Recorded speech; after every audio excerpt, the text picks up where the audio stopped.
Obrigado, Fábio. Ô, gente, boa noite, graça e paz, prazer estar aqui com vocês. Muito abençoado pelo carinho, primeiro do pastor Sandro, que foi quem me encontrou, me fez primeiro o convite, pelo pastor Davidson, que aceitou também que o convite fosse efetivado. Eu tive uma noite muito agradável ontem com o pastor de vocês, ele foi muito carinhoso, muito receptivo, estive com jovens na reunião, mas depois fomos jantar e hoje pela manhã tomamos café juntos, almoçamos juntos. Eu acho que eu sequestrei ele da família hoje, não é? Também vocês me tiraram da minha, empatou, 0-0. Me tiraram da minha, eu tirei ele da dele. E hoje à noite ele está em outra igreja, se desculpou por isso, mas eu quero publicamente externar a minha gratidão a ele, pelo dia muito agradável, pela companhia agradável. Não nos conhecíamos anteriormente, ele já viveu em Brasília, onde eu vivo, temos amigos em comum, mas ainda nunca havíamos nos encontrado. Então foi um dia muito agradável para mim, estar hospedado aqui nas dependências da igreja, muito bacana.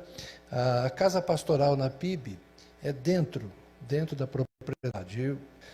Hoje vivemos eu, minha esposa e meu sogro, então a gente fez um apartamento menor no segundo andar. Do outro lado é as salas de EBD, o culto dos adolescentes, e eu moro no meio dessa muvuca. Então é muito interessante que eu moro dentro da igreja. Eu nunca me atraso para as reuniões. Pensa num pastor que passa o dia de chinelo, bermuda e camiseta, e eu estou trabalhando. Aí chega um irmão, aqui eu seria demitido na primeira semana, entendeu? Mas chega um irmão para conversar, pastor, só pode conversar? Posso. Mas é de bermuda, chinelo e camiseta, ele entra lá em casa, a gente senta, eu passo um café e a gente conversa. E quantas coisas a gente resolve lá na mesa de casa. O melhor ouvido de casa é a Tânia. Tânia é o ouvido, eu sou a boca. Eu logo sou pragmático, né? Então eu quero ir para as solucionáticas. As problemáticas, não sou bem eu a pessoa certa para ouvir. Tem outros pastores lá que gostam de ouvir as problemáticas. Eu gosto das solucionáticas, né? Vamos direto ao ponto. E eu tenho uma vida muito simples. Esse fenômeno da internet é uma coisa nova. Eu devo isso ao estagiário. O estagiário é o personagem que ele criou, não é para si mesmo.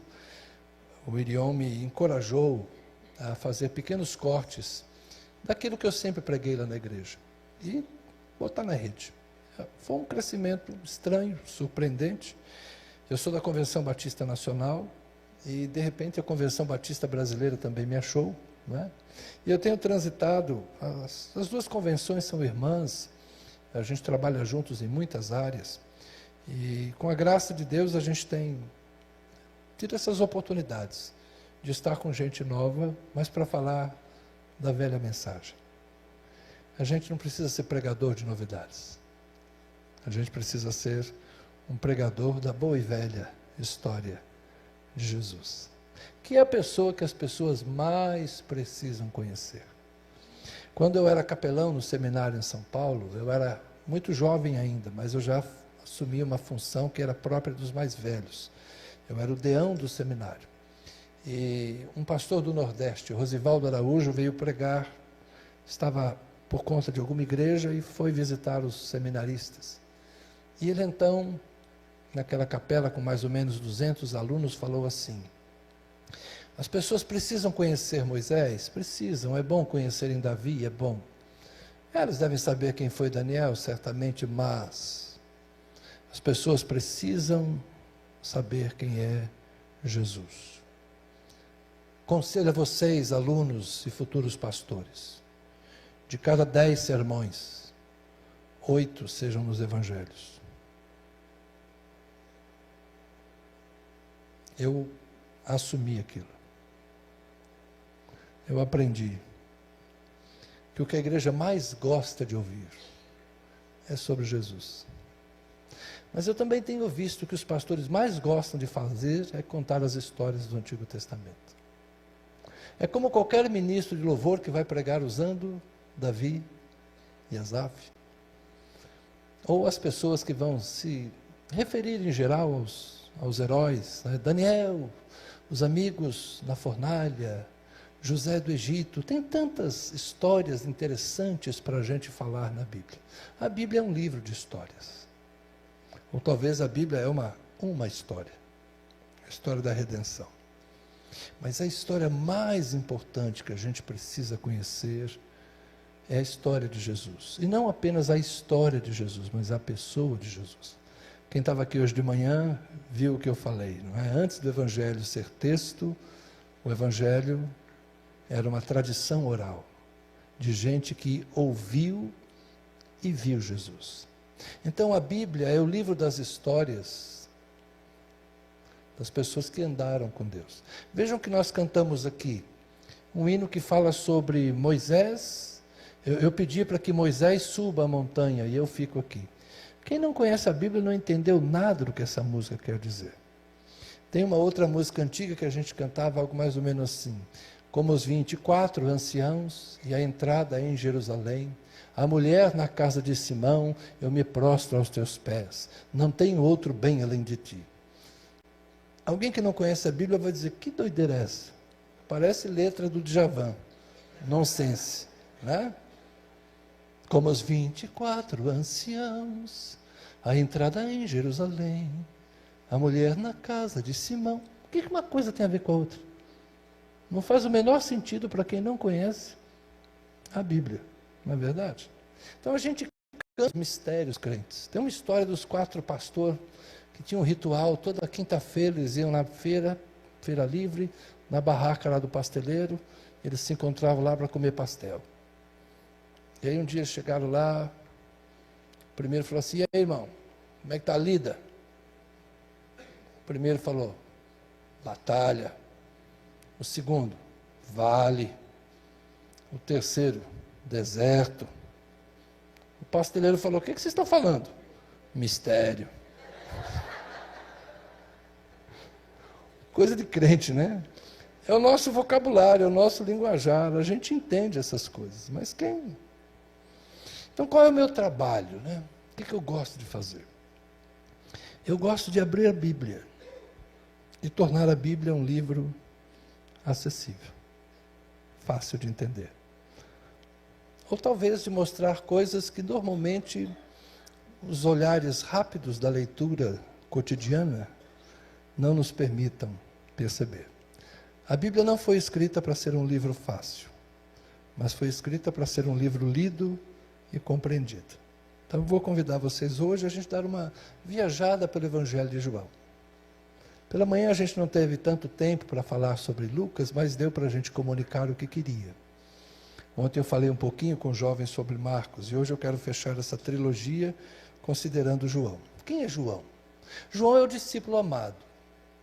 João é aquele que esteve com Jesus bem de perto. Pedro, Tiago e João, no barquinho, no Mar da Galileia. Departamento infantil ainda canta isso por aqui? Canta: jogaram as redes, mas não pegaram pé. Eu era criança quando a gente cantava isso. Minha mãe fez a PEC. Então, mas João foi o discípulo que reclinou a cabeça no peito de Jesus. João foi o discípulo que esteve ao pé da cruz. João foi o discípulo que acolheu Maria em sua casa e dela cuidou. Enquanto os irmãos de Jesus ainda estavam na incredulidade, Jesus confiou Maria ao seu discípulo mais chegado. A relação de Jesus com João é uma relação extremamente profunda. A gente sabe mais da relação com Pedro, porque como Pedro verbalizava muitas coisas, a gente tem os diálogos de Jesus e Pedro. A gente não sabe muito de Tiago, que foi o primeiro a morrer ao fio da espada a mando de Herodes. Mas a gente sabe mais da afetividade de João do que exatamente do que aconteceu entre eles. As conversas de Jesus e João não são registradas. Mas temos muitos textos joaninos. Há uma teologia joanina que é própria dele. E eu quero começar não com o Evangelho, mas com o texto da primeira carta, para introduzir a nossa reflexão sobre este apóstolo. Na primeira carta de João, no capítulo 1, eu vou ler mais uma vez a Nova Almeida atualizada, se vocês puderem me acompanhar nela. O texto diz: o que era desde o princípio, o que ouvimos, o que vimos com os nossos próprios olhos, o que contemplamos Observe como ele usa verbos mais enfáticos, né? Vimos com os nossos próprios olhos e contemplamos. E as nossas mãos apalparam a respeito do verbo da vida, do Logos, da palavra de Deus. E a vida se manifestou. E nós a vimos e dela damos testemunhos e anunciamos a vocês a vida eterna que estava com o Pai e nos foi manifestada. O que vimos e ouvimos, anunciamos também a vocês para que também vocês tenham comunhão conosco. Ora, a nossa comunhão é com o Pai e com seu Filho, Jesus Cristo. E escrevemos estas coisas para que a nossa alegria seja completa. Então, João está endereçando uma carta a uma igreja que nós não sabemos exatamente que igreja é essa. Aliás, os conhecedores aqui da Bíblia sabem que são 3 cartas de João. Mas essas 3 cartas são irmãs, elas nasceram no mesmo dia com o mesmo propósito. A primeira carta é o texto, é a homilia, é a pregação, é o sermão, é a teologia que ele quer enviar àquela igreja. É a primeira carta que nós conhecemos. A segunda carta é uma carta endereçada à coletividade, à igreja. Então, o texto da mensagem estava enrolado num pergaminho que era uma carta destinada à igreja. E, por fim, tem a terceira carta, que é o líder da igreja, Gaio. Então, João escreve uma carta para Gaio, que é o líder da igreja, uma carta para a igreja. E ambas estas cartas estão endereçando o quê? A teologia, o texto, a homilia que ele está enviando por um propósito. Surgia já naqueles dias, estamos mais ou menos nos anos 90, pouco tempo depois da morte de Jesus, na aproximação do evangelho com o mundo grego, muitos gregos começam a se converter, mas a cosmovisão grega, e a conferência tem a ver com cosmovisão cristocêntrica. A cosmovisão grega não compatibilizava um Deus que tivesse sido corpo, que tivesse sido matéria. Porque na cosmovisão grega, é o dualismo platônico, o espírito, Deus é espírito e é espírito puro. E Deus não tem contato com a matéria. Na cosmovisão grega, esse Deus que deveria existir, é um Deus conceitual, filosófico, não é o Deus revelado da Bíblia, é o Deus intuído pelos filósofos. Se existe esse Deus que é um espírito puro, ele não pode tocar a matéria. Então ele cria o demiurgo, ele cria um ser intermediário, e por meio desse demiurgo ele cria a matéria. Isso é filosofia. Aí vem João e fala numa linguagem que um grego entende. No princípio era o verbo. Um judeu também entenderia. No princípio criou Deus os céus e a terra. João escreve algo parecido. No princípio era o verbo. O verbo era Deus. E o verbo estava com Deus. E todas as coisas foram feitas por meio dele. Então olha que João vai apresentar Jesus como esta figura, que está entre o Pai e a criação. Por isso que Jesus é o Logos no Evangelho de João, esse é o prólogo do Evangelho. Jesus é esta figura que está entre o Deus que os gregos imaginavam por intuição existir, e a matéria e a criação. Jesus é esta figura que enche esse espaço, que faz a ligação. Mas por causa dessa cosmovisão, os gregos não conseguiam entender que Jesus havia existido como um ser humano. Então surgiu no meio da igreja cristã uma heresia, que Jesus não tinha um corpo, que Jesus na verdade era uma aparência. A gente não sabe isso pela Bíblia, a gente sabe por outros escritos da época, posteriores, dos pais da igreja. Então era uma heresia, que negava a perfeita humanidade de Jesus. Dizia que Jesus tinha só uma aparência humana, mas ele não tinha um corpo. Por isso que na carta ele vai dizer o que vimos, o que ouvimos, mas também o que apalpamos. E o que eu estou dizendo, escreve João, é a verdade, eu dou testemunho da verdade. Então a heresia gnóstica entrou na igreja por causa de um choque de cosmovisão. Era preciso ensinar os não-judeus como entender o Deus que os judeus já conheciam há muito tempo. Como entender o mundo e a realidade existente, não a partir da filosofia de Platão, de Aristóteles, ou dos pré-socráticos, mas entender o mundo a partir da revelação que está nas Escrituras. É uma transição, é uma mudança de mentalidade. Então, parte do Novo Testamento, particularmente o escrito joanino, tem a ver com isso.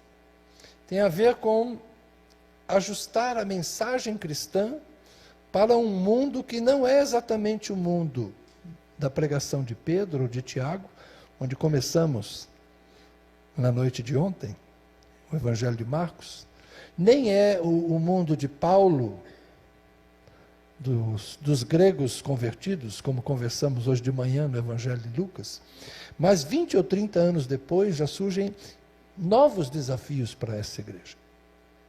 Então a teologia ela tem que dialogar com a realidade que se apresenta. A Bíblia vai sendo escrita à medida que os desafios aparecem. Os textos vão sendo promovidos, e são produzidos, melhor dizendo, à medida que eles são necessários. E o escrito de João, portanto, vai abençoar a gregos e a judeus. Vai abençoar essa igreja que já é uma igreja híbrida, já é uma igreja consolidada. Não é a igreja de Jerusalém mais, porque Jerusalém já foi destruída há 20 anos.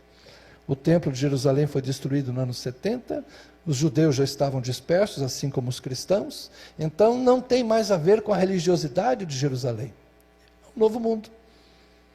Paulo vivia com os fariseus de Jerusalém, tinha os seus debates. 20 anos depois, ou 30 anos depois da morte de Paulo, tudo havia mudado.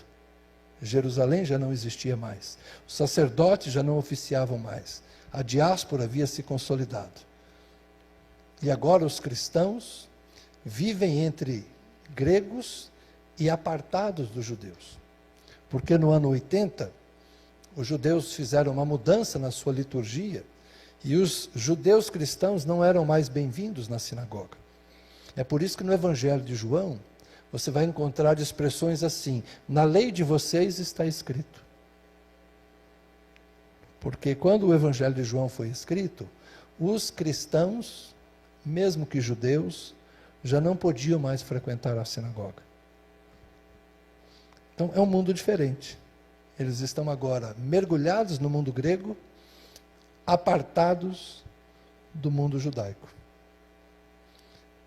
Faz diferença para a gente interpretar os textos? Às vezes sim, às vezes não. Mas é por isso que alguns de nós gastam tanto tempo estudando, para a gente poder compreender melhor o que João está dizendo. Por que João está dizendo isso? Por que o prólogo de João é assim? O prólogo são os primeiros versículos.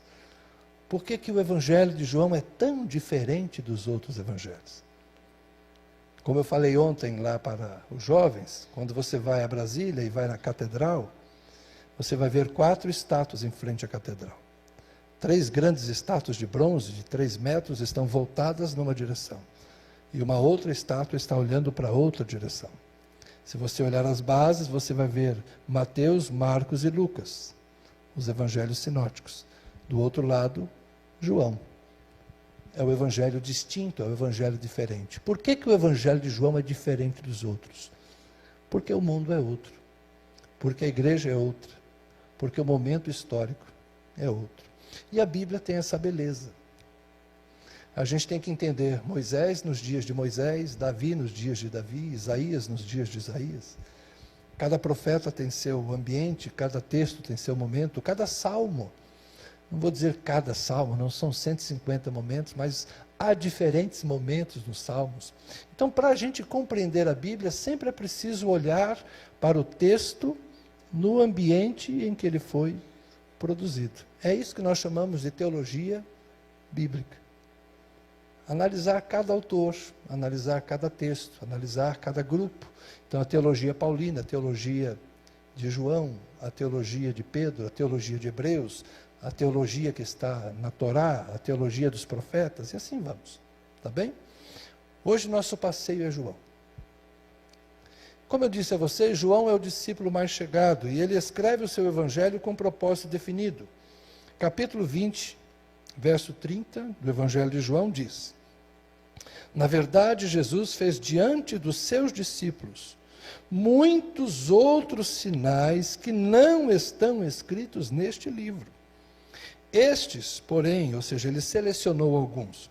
Estes, porém, foram registrados para que vocês creiam que Jesus é o Cristo, o Filho de Deus, e para que, crendo, tenham vida em seu nome. Observem, portanto, que o Evangelho tem um propósito. Não é simplesmente uma história para que as pessoas fiquem bem informadas. Às vezes a gente lê a Bíblia como quem está lendo, como eu disse há pouco, um livro de história, narrativas, e a gente acha curioso certas coisas, mas quem escreveu queria alcançar algo além do nosso intelecto. Quem escreveu queria mover em nós um sentimento, ou talvez despertar em nós uma atitude que é uma atitude de fé.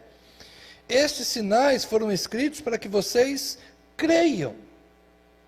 E no Evangelho de João, um verbo que aparece muito é o crer. É o crer e o ver. Lembra daquela história de Tomé?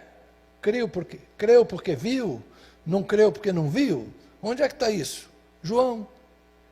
Esses detalhes do crer e do ver para crer, isso é joanino. Porque João quer despertar o crer. Mas como eu posso despertar o crer naqueles que não viram? E essa é a questão. Por que João escreve desse jeito? Porque ele é o último. Lembrei agora do último dos moicanos. Os outros já haviam morrido. Quando João escreve, talvez houvesse poucas testemunhas oculares. Quando eles estavam lá em Jerusalém, muitos viram. Lembra de 1 Coríntios 15? Paulo escrevendo acerca da ressurreição? Ah, vocês acham que não tem ressurreição? Lógico que tem ressurreição. Se não tem ressurreição, a nossa fé é nada. Eu vi Jesus e outros viram Jesus, e Jesus apareceu para Pedro, e Jesus apareceu para umas 500 pessoas, das quais muitas ainda vivem. Quando Paulo escreve isso aos Coríntios, há testemunhas vivas da ressurreição.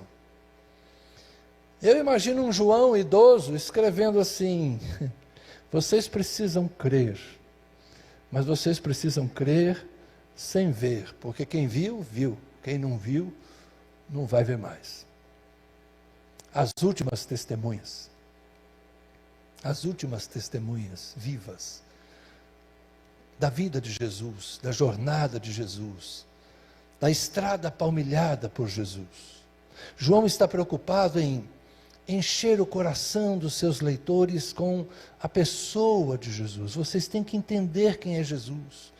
Porque agora, meus amigos discípulos, aquela turma do The Chosen que apareceu ali fazendo propaganda, aquela turma ali é inteligência artificial. Eles não estavam mais presentes. Todos já haviam partido. Muitas das mulheres já haviam partido. Aquelas fiéis testemunhas da vida e da ressurreição de Jesus já não estavam lá, mas o Evangelho tinha que continuar. E aquela expectativa da iminente volta de Jesus que eles tinham, Pedro tinha, escrevendo a sua carta, dizem que tarda a sua vinda, mas não, na verdade Deus, tal. Nos dias de Pedro já estavam achando que estava demorando, mal sabia ele que nós estamos aqui 2000 anos depois, e ainda não rolou a tal vinda de Jesus. Aquela expectativa que Paulo também tinha, de ser arrebatado. Lembra quando escreve aos Tessalonicenses? Nós, os que estivermos vivos, seremos arrebatados. Ih, Paulo, você não viu nem poeira agora. Você não está mais vivo não, Paulo. Você vai ser dos ressuscitados. E quanta gente que já falou para mim, pastor, eu creio que eu não vou morrer. Eu vou ser arrebatado. Jesus está voltando. Um dia eu fui lá, irmão, creste errado. Vai em paz, espera que eu chego logo. Já enterrei muita gente que achava que ia ser arrebatado e que não ia ser enterrado. É medo de caixão, né? Medo de sepultura, então ficava nessa expectativa que Jesus viesse antes, só para ele não ser enterrado. Mas fica tranquilo, vá em paz. É como o dia que eu falei para minha mãe, quer ir para Brasília, mãe? Seu bisneto nasceu, quer vir para Brasília. Conhecer ele, falou, nem morta você me põe no avião de novo. Falei, morta eu ponho, mãe. Viva eu não dou conta, mas morta eu levo a senhora para onde eu quiser. Então João está vivendo neste momento, em que não há mais discípulos, não há mais testemunhas, mas ele precisa comunicar os sinais, as evidências de que Jesus é o Filho de Deus. E não tem muitos milagres. A gente vai ter o primeiro milagre em Caná da Galileia, capítulo 2, Jesus transforma a água em vinho e os discípulos creem nele. Capítulo 3, a gente tem um encontro ali com Nicodemos, aquela conversa, se alguém não nascer de novo, não pode ver o reino de Deus. Capítulo 4, a gente tem um encontro com a mulher samaritana, na beira do poço, lá em Sicar. E Jesus se revela a uma mulher. É uma bela canção que se canta muito hoje, não é? Lá no poço estava eu, quando um homem judeu se aproximou. É uma bela canção, retratando aquele momento do encontro de Jesus com uma mulher samaritana. Depois tem a cura de um servo, do filho do servo de um rei. Depois a cura do paralítico no tanque de Betesda, no capítulo 5. A multiplicação de pães e peixes vem logo em seguida. São alguns milagres que João vai relatando. Por fim, o grande milagre no Evangelho de João, e exclusivo de João, a ressurreição de Lázaro. Por que será que só João contou o maior milagre que Jesus fez? Ressuscitar um morto de 4 dias. Vocês já se perguntaram? Por que os sinóticos silenciam e não contam sobre a ressurreição de Lázaro? Esse é um problema difícil de explicar. Talvez seja silêncio para preservar a família. Porque quando você lê no Evangelho de João, você vai ver que os líderes judeus queriam matar Jesus e Lázaro. Pelo fato de Lázaro ter sido ressuscitado depois de 4 dias como morto, Lázaro era uma pessoa perigosa para o sistema religioso. Ele era uma prova incontestável do poder de Jesus. Então era preciso eliminar as provas do poder de Jesus. E é muito provável que, quando os sinóticos foram escritos, Lázaro ainda continuava vivo. Marta e Maria continuavam vivas. E era melhor protegê-los dessa fama inadequada. Mas quando João escreve, a maior probabilidade é que essa família tão amada por Jesus, Lázaro e suas 2 irmãs, já estavam com o Senhor. Entenderam como é que a gente lê a Bíblia?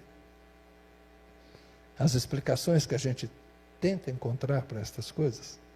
Porque cada texto tem as suas nuances. Então, o grande milagre de Jesus, a ressurreição de Lázaro, é um milagre tão extraordinário que só João sente liberdade para contar.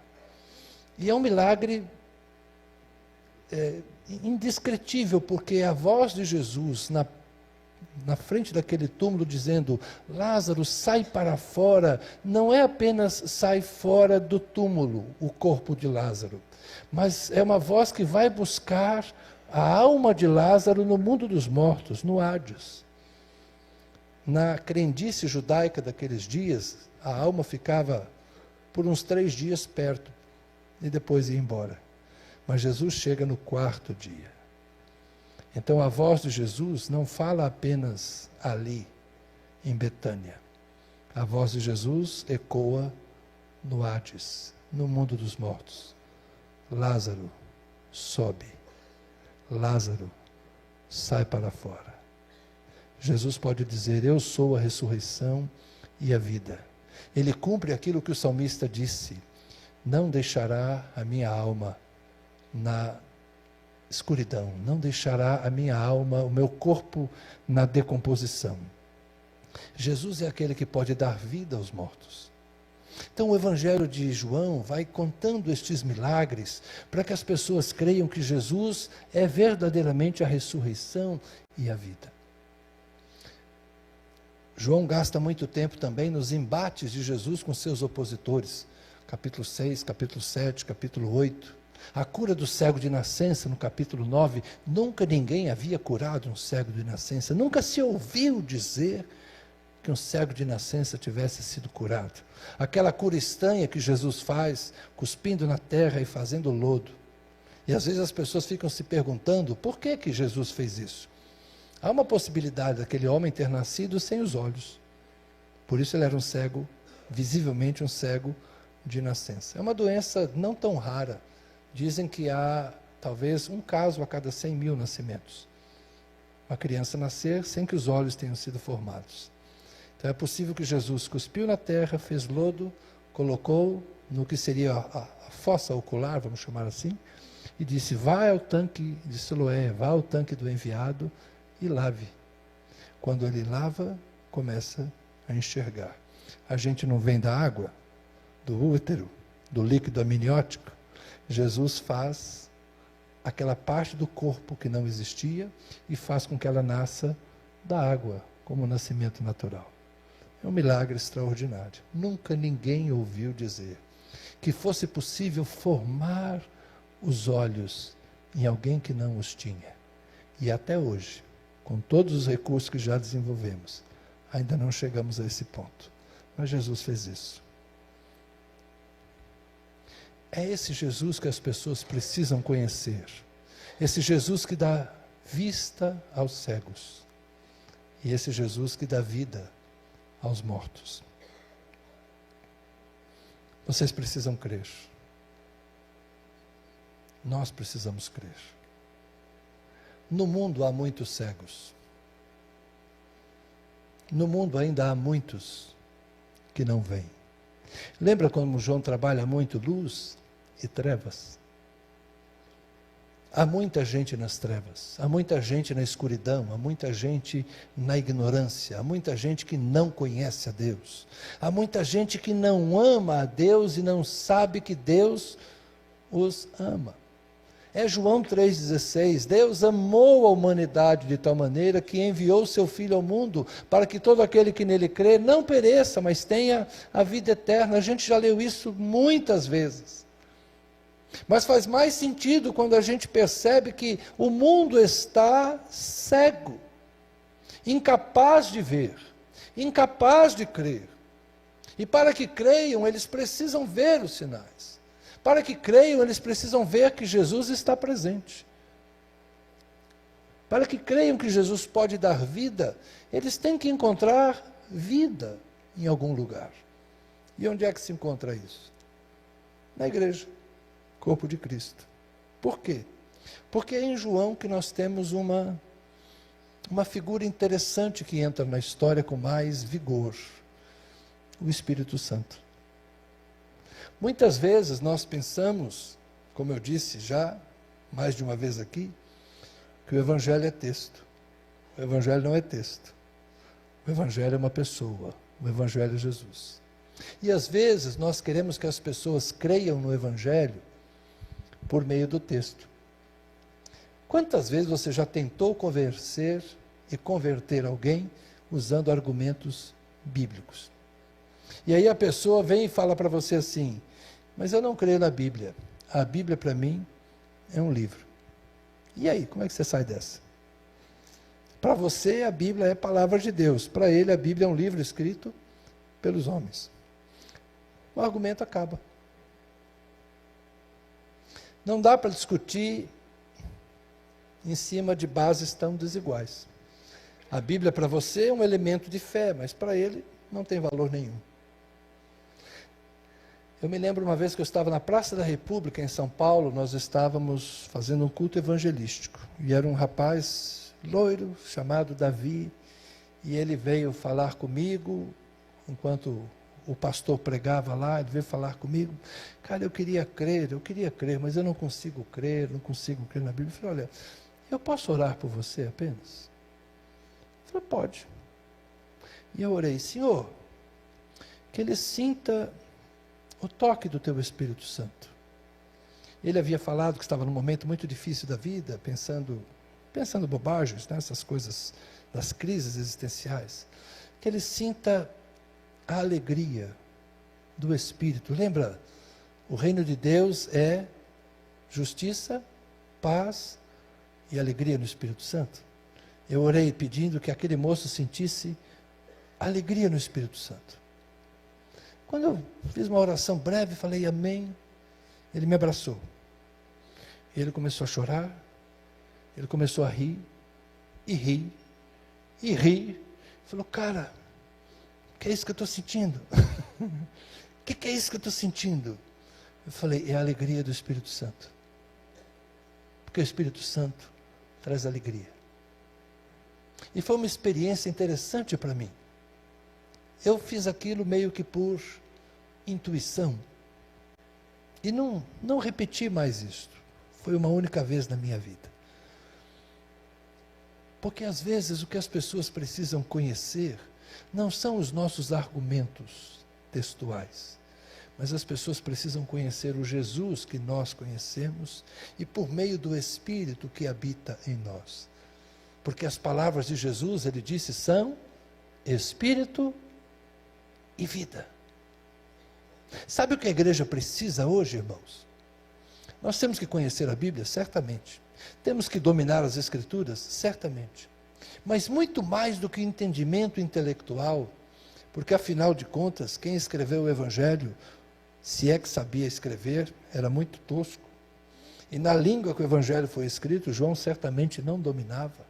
Alguém escreveu esse texto para João, mas ele foi aquele que verbalizou o que deveria ser escrito, ou a comunidade que escreveu esse texto ouviu isso diversas vezes de João, estava contido na mente, no coração de João, essas palavras que nos foram legadas como escritura.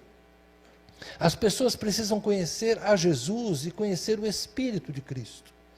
A igreja tem que conhecer a Bíblia, sim, mas a igreja tem que ter o Espírito, a chama do Espírito, o fogo do Espírito, a unção do Espírito, a vida do Espírito. Eu não estou falando de manifestações excêntricas, não, eu estou falando de ter vida em si mesmo. Saber que conhece a Deus porque o Espírito Consolador está em nós.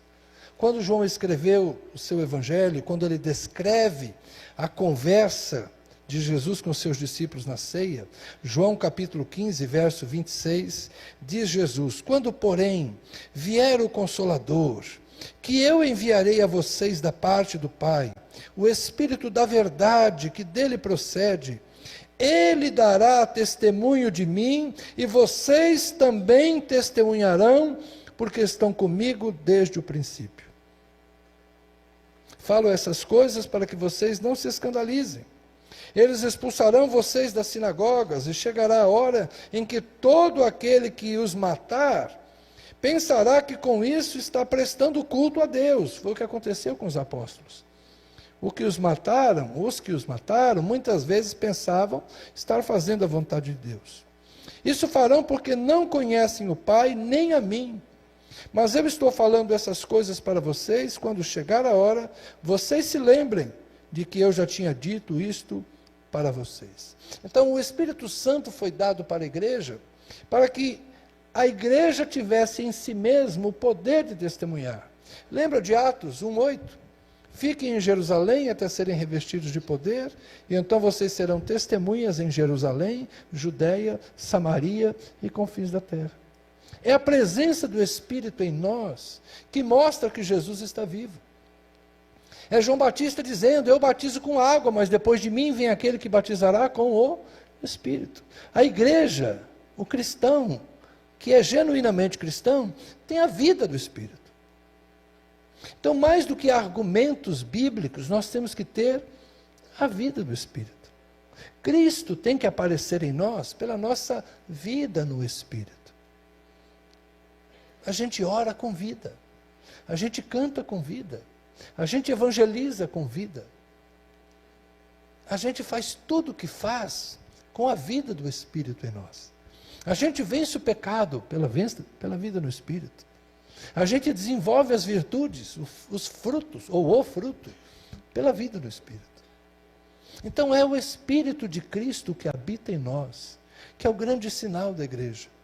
Como crerão se não podem mais ver? Como crerão naquele que já foi para o céu?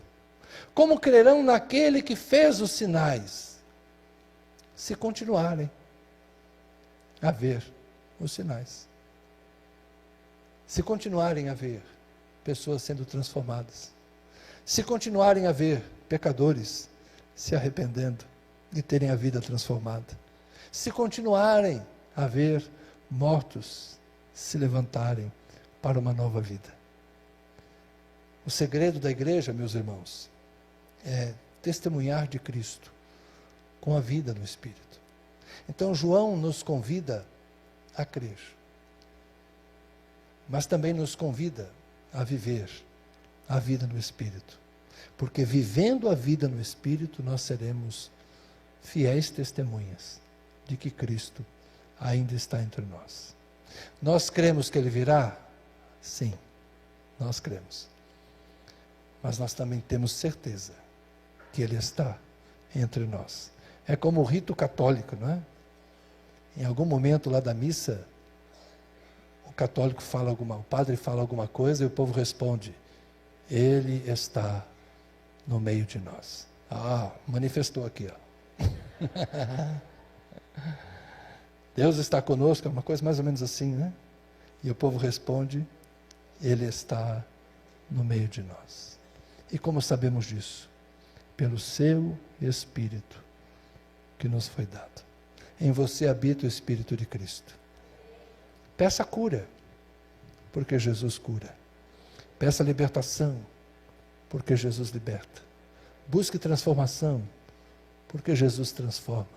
Busque vida, porque Jesus dá a vida, e vida em abundância. Busque fé, porque o Senhor concede. Busque sabedoria, porque Deus não nega isso a qualquer que buscar nele. Jesus está vivo, Jesus está presente, e Ele continua gloriosamente se manifestando no meio da sua igreja, por meio do seu Espírito que nos foi dado. Amém? Então leia a Bíblia com os olhos de quem crê, com a fome de quem busca pão, com a sede de quem busca água, e você encontrará sempre o Cristo vivo, ressurreto, poderoso, que nos ama. Lembrei da velha canção: Deus está aqui, tão certo como o ar que eu respiro, tão certo como a manhã que se levanta, tão certo como eu te falo e você pode me ouvir. Deus está aqui. Senhor, nós oramos agradecidos, porque o Cristo vivo está em nós. Eu sei que o Senhor está vivo, porque o Senhor vive em mim. E eu sei que o Senhor transforma, porque o Senhor me transformou. Eu sei que o Senhor salva, porque eu me sinto salvo e descanso seguro na tua salvação. Eu sei a quem pertenço, eu sei a quem sirvo, eu sei de que povo eu faço parte, eu sei quem é minha família, eu sei quem é meu pai, eu sei quem são minha mãe e meus irmãos, porque eu estou em Cristo, e Cristo está em mim. E aqui estão os meus irmãos que têm a mesma certeza que eu. Aqui estamos nós, que somos a igreja do Senhor. Somos o povo resgatado, somos o povo comprado, não com ouro ou com prata, mas com o sangue como de um cordeiro. Sim, nós somos os que lavaram as vestes no sangue do cordeiro. Nós somos aqueles que temos a esperança, a certeza, a garantia da vida eterna. Senhor, nós somos os crentes, nós somos os que creem, não porque vimos, não andamos pelo que vemos, mas andamos pelo que cremos. E sabemos que o Deus que nos comprou, que nos conquistou, que se revelou a nós, é maior do que o príncipe deste mundo. E se o príncipe deste mundo cega aqueles que estão nas trevas, nós fomos iluminados, tivemos os olhos abertos e a nós foi revelado o dom de Deus, a graça bendita e salvadora em Cristo Jesus. E é a este Jesus que queremos confessar, é desse Jesus que queremos dar testemunho, é este Jesus que queremos que o mundo conheça, que o mundo saiba que Deus o amou, que o mundo saiba que Deus enviou seu Filho, para que todo aquele que nele crer não experimente a morte, mas tenha vida e vida plena. Guarda-nos, Senhor, abençoa-nos, acolhe-nos em Ti e envia-nos ao mundo como testemunhas da Tua graça, do Teu amor, do Teu poder. Amém e amém. Que Deus te abençoe, que Deus te fortaleça, que Deus te encoraje e que a tua jornada de fé seja uma jornada de crescimento, como escreveu Paulo, de fé em fé, de glória em glória. E aquele que começou em você a boa obra vai completá-la até o dia de Cristo.